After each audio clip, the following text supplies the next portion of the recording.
டேய் மணி, இவங்களை பற்றி நமக்கு தெரியாததாடா. ஆனால் இப்போ கலர் கலராக ரிலீவ் விடுறானுங்கடா இவனுங்க.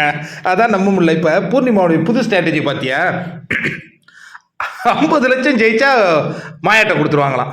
இந்த சம்பளம் மட்டும் எனக்கு போதும், இந்த 50 லட்சம் நீங்களே வச்சிங்கன்னு கொடுத்துருவாங்களாம். இதெல்லாம் யாருன்னா டேய் சொல்லாண்டா. ஒரு இப்போ வெளியில் போயிட்டு நீ வேணா ஒரு 1000 ரூபா கேட்டு பாரு. ஐ கால் 10 minutes லேட்டர்னு கட் பண்ணிட்டு போயிடுங்க. ஏன்னா இங்கே வந்து இது தாண்டா வேஷங்கிறது. இப்போ நம்மளாம் என்னவோ அதில் இருக்கோம்ல, அது மாயா பார். நான் அந்த காசெல்லாம் எடுத்துன்னு போய் கம்யூனிட்டி கிட்ட பண்ண போகிறேன். இது வந்து சும்மா இந்த மாதிரி டுபாகூர் விடுறது எனக்கு பிடிக்காது. எஸ், அதில் இதில் விஷ்ணு சொல்ல இதை நானே சொல்லுவேன். பிரதீப் பாராட்டலாம். ஏன்னா இந்த காசு எனக்கு காசு இல்லை, ஜெயிச்சா எனக்கு அப்படி சொல்கிறவங்க தாங்க உண்மை. இவங்க இதுவரையும் சம்பாத்தியத்தில் கொண்டு போய் கொடுத்துட்டாங்களா? பூர்ணிமா மேலேயே பல பல பிரச்சனைகள்லாம் சொல்கிறாங்க.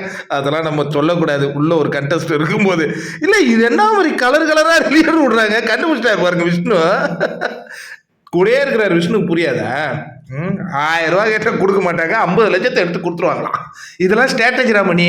இந்த மாதிரி இன்னும் வரும் பாரு லிஸ்ட்டு, பார்த்துன்னு தானே இருக்க போகிறோம் நம்ம அப்படிங்கிறாரு.